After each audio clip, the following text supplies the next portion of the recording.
அரசாங்க வேலையை எதிர்நோக்கி இருக்கும் என் அன்பு சகோதர சகோதரிகள் அனைவருக்கும் வணக்கம். நம்ம பிஜிடிஆர்பி எக்கனாமிக்ஸ் 2024 அதில் வந்து நியூ சிலபஸ் வந்து நம்ம பார்த்துட்ருக்கோம். இப்போ வந்து ஓல்டு சிலபஸ்க்கும் நியூ சிலபஸ்க்கும் வந்து ரொம்பவே டிஃப்ரெண்ட் இருக்குது. நிறைய டாபிக் வந்து இன்க்ளூட் பண்ணியிருக்காங்க. நம்ம ஓல்டு சிலபஸ்லாம் பார்க்க வேண்டாம். ஏற்கனவே ஆல்ரெடி உங்களுக்கு 70 வீடியோ அப்லோட் பண்ணியிருக்கேன். அதில் வந்து நம்ம 2021 உள்ள சிலபஸ் படி நான் எல்லாமே கவர் பண்ணியிருக்கேன். நீங்கள் அதை பார்த்தே படிச்சுக்கிறலாம். அந்த 70 வீடியோ பார்த்தாலே உங்களுக்கு ஓல்டு சிலபஸ் எல்லாமே கம்ப்ளீட் ஆயிரும். இப்போ வந்து நியூ டாபிக்லாம் இன்க்ளூட் பண்ணியிருக்காங்க இல்லையா, அதிலேருந்து நம்ம ஒவ்வொரு டாப்பிக்காக பார்க்கலாம். முக்கியமான டாபிக் தான் கொடுத்துருக்காங்க. நம்ம அதில் வந்து ஒவ்வொரு டாப்பிக்காக புதுசாக இன்க்ளூட் பண்ணதை பார்த்து முடித்ததுக்கப்புறம்னா திருப்பி ஓல்டு சிலபஸ் உங்களுக்கு வந்து நான் வீடியோ அப்லோட் பண்ணுறேன். இப்போ வந்து சிறப்பு பொருளாதார மண்டலங்கள் வந்து இந்த இயரில் தான் புது டாபிக் இது வந்து இன்க்ளூட் பண்ணியிருக்காங்க. அதை பற்றி பார்க்கலாம். அதாவது ஸ்பெஷல் எக்கனாமிக் ஜோன்ஸ் அப்படி சொல்லுவோம். சிறப்பு பொருளாதார மண்டலங்கள் அப்படிங்கிறது சிறப்பு பொருளாதார மண்டல கொள்கை எப்பொழுது உருவாக்கப்பட்டது அப்படின்னா 2000 ஏப்ரலில் தான் இந்த சிறப்பு பொருளாதார மண்டல கொள்கை வந்து உருவாக்கப்பட்டது. இது வந்து எதுக்காக வந்து உருவாக்கப்பட்டிருக்கு அப்படின்னா, அனுமதி வழங்குவதில் பெருகி இருந்த கட்டுப்பாடுகள், உள்கட்டமைப்பு வசதியின்மை, குறைவான நிதி போன்ற குறைபாடுகளை சமாளிக்கவும் நேரடி முதலீட்டை ஈர்க்கவும் உருவாக்கப்பட்டது தான் இந்த சிறப்பு பொருளாதார மண்டலங்கள். பொருளாதார சீர்திருத்தங்களின் ஒரு பகுதியாக வணிக மற்றும் தொழில் காரணங்களுக்காக அரசாங்க நிலங்களை கையகப்படுத்தும் நடவடிக்கை வந்து தொடங்கப்பட்டது. இப்போ வந்து 2000 ஏப்ரலில் தான் இந்த சிறப்பு பொருளாதார மண்டல கொள்கை வந்து உருவாக்கப்பட்டது. அதுக்கப்புறம் 2005 வந்து 400 சிறப்பு பொருளாதார மண்டலங்கள் வந்து அறிவிக்கப்பட்டாங்க. உலகமயமாதலோடு கூடிய ஏற்றுமதி முன்னேற்றம் மற்றும் ஏற்றுமதி வளர்ச்சியை அடைவதற்காக பல நாடுகளில் வந்து சிறப்பு பொருளாதார மண்டலங்கள் வந்து அறிமுகப்படுத்தப்பட்டுள்ளது.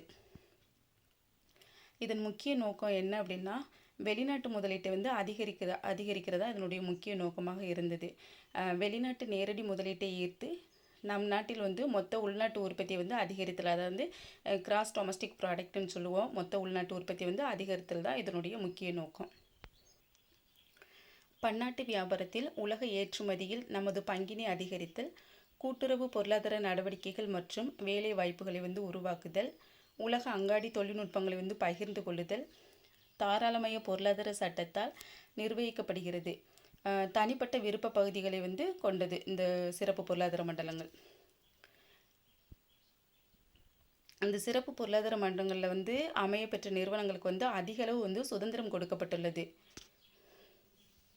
இப்போ ஆசியாவின் முதல் ஏற்றுமதி செயலாக்க மண்டலத்தை வந்து 1965 வந்து இந்திய அரசு காண்ட்லா என்னுமிடத்தில் துவங்கியது. அதாவது வந்து எக்ஸ்போர்ட் ப்ராசஸிங் ஜோன், அதுதான் ஏற்றுமதி செயலாக்க மண்டலம். இது வந்து ஃபஸ்ட்டு வந்து எங்கே ஏற்படுத்தப்பட்டது அப்படின்னா, காண்ட்லா அந்த இடத்துல தான் ஃபஸ்ட்டு 1965 வந்து துவங்கியிருக்காங்க. அந்த காண்ட்லாவில் ஏற்படுத்தப்பட்ட ஏற்றுமதி செயலாக்க மண்டல வெற்றியை அடுத்து 1980 துவக்கத்தில் வந்து மேலும் வந்து 6 ஏற்றுமதி செயலாக்க மண்டலங்கள் வந்து துவங்கப்பட்டிருக்கு.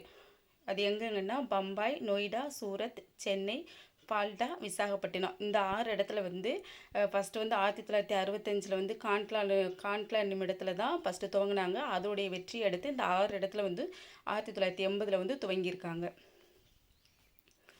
அதாவது வந்து ஏற்றுமதி செயலாக்க மண்டலத்தின் அதிக அளவு வெளிநாட்டு மூலதனத்தை ஈர்த்ததன் விளைவாகத்தான் 2000 வந்து இந்திய அரசு புதிய கொள்கையின் மூலம் வந்து சிறப்பு பொருளாதார மண்டலத்தை வந்து ஏற்படுத்தியது. சிறப்பு பொருளாதார மண்டலங்கள் வந்து பல மண்டலங்களை வந்து உள்ளடக்கியுள்ளன. அது என்னென்னு பார்க்கலாம். சுதந்திர வர்த்தக மண்டலங்கள், ஏற்றுமதி செயலாக்க மண்டலங்கள், தொழில் பூங்காக்கள், பொருளாதார மற்றும் தொழில்நுட்ப முன்னேற்ற மண்டலங்கள், உயர் தொழில்நுட்ப மண்டலங்கள், அறிவியல் மற்றும் புதுமை பூங்காக்கள், இலவச துறைமுகங்கள், அப்புறம் நிறுவன மண்டலங்கள், இது மாதிரி இன்னும் பல மண்டலங்கள் வந்து இந்த சிறப்பு பொருளாதார மண்டலங்கள் வந்து உள்ளடக்கி இருக்கிறது.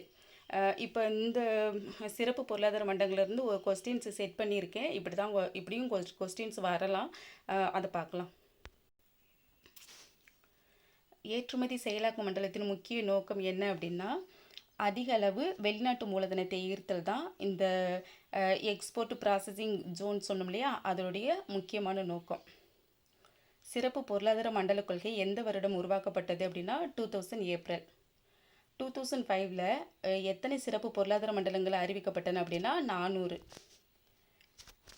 இதனுடைய எக்ஸ்பிளைன் கேட்பாங்க. நம்ம வந்து இப்போ SEZ அப்படின்னா என்ன அப்படின்னா ஸ்பெஷல் எக்கனாமிக் ஜோன்ஸ். ஏற்றுமதி செயலாக்க மண்டலம் முதலில் எந்த இடத்தில் ஏற்படுத்தப்பட்டது அப்படின்னா காண்ட்லா. முதல் ஏற்றுமதி செயலாக்க மண்டலம் எந்த வருடம் உருவாக்கப்பட்டது அப்படின்னா 1965. ஃபஸ்ட்டு வந்து 1965 உருவாக்கப்பட்டிருப்பாங்க. அதுக்கப்புறம் வந்து இது நல்லா வெற்றி அடைந்ததை அடுத்து 1980 வந்து 6 இடத்துல வந்து அறிமுகப்படுத்தப்பட்டிருக்கும். அப்புறம் வந்து EPZன் இதோடைய விரிவாக்கம் என்னென்னா எக்ஸ்போர்ட் ப்ராசஸிங் ஜோன்ஸ். உலகமயமாதலோடு கூடிய ஏற்றுமதி முன்னேற்றம் மற்றும் ஏற்றுமதி வளர்ச்சியை அடைவதற்காக பல நாடுகளில் எந்த அமைப்பு அறிமுகப்படுத்தப்பட்டது அப்படின்னா சிறப்பு பொருளாதார மண்டலம் வந்து அறிமுகப்படுத்தப்பட்டது. இப்போ டென்த்து யூனிட் இருக்கு இல்லையா, குவான்டிடேட்டிவ் மெத்தட்ஸு, அதுக்கான தமிழ் புக்கெலாம் கிடைக்கல. நோட்ஸுமே அதுக்கான நோட்ஸ் வந்து தமிழ்லாம் எந்த இதுலையுமே இல்லை. நான் வந்து எந்த புக்கு ரெஃபர் பண்ணி உங்களுக்கு சொல்கிறேன் அப்படின்னா ஸ்டாட்டிஸ்டிக்கல் மெத்தட்ஸு இதுலேயும் இருக்குது. அப்புறம் வந்து இந்த ஸ்டாட்டிஸ்டிக்ஸ் ஃபார் மேனேஜ்மெண்ட் அப்படிங்கிற 7th எடிஷன் இந்த புக்லேயும் உங்களுக்கு கவர் ஆகிருக்குது உள்ள டாப்பிக்லாம். இந்த methods of central tendency and dispersion of frequency distribution இந்த டாபிக் இருக்குது. அப்புறம் வந்து சாம்பிளிங் இருக்குது, எஸ்டிமேஷன் இருக்குது இந்த புக்கில், டெஸ்டிங் ஹைபாதிசிஸ் இருக்குது. அப்புறம் சிம்பிள் ரெக்ரெஷன் அண்ட் கார்லேஷன் இருக்குது. இந்த புக்கு வந்து உங்களுக்கு யூஸ்ஃபுல்லாக இருக்கும். ஆனால் இங்கிலீஷில் தான் கிடைக்குது, தமிழ் மீடியத்தில் இந்த புக்கு கிடைக்கல. நீங்கள் வாங்கி ட்ரான்ஸ்லேட் பண்ணி படிச்சுக்கோங்க. இந்த வீடியோ உங்களுக்கு யூஸ்ஃபுல்லாக இருக்கும்னு நினைக்கிறேன். தேங்க்யூ. நெக்ஸ்ட் வீடியோவில் வந்து 10th யூனிட்லேருந்து ஒவ்வொரு டாப்பிக்காக நான் வந்து உங்களுக்கு ட்ரான்ஸ்லேட் பண்ணி நான் வீடியோ அப்லோட் பண்ணுறேன். தேங்க்யூ.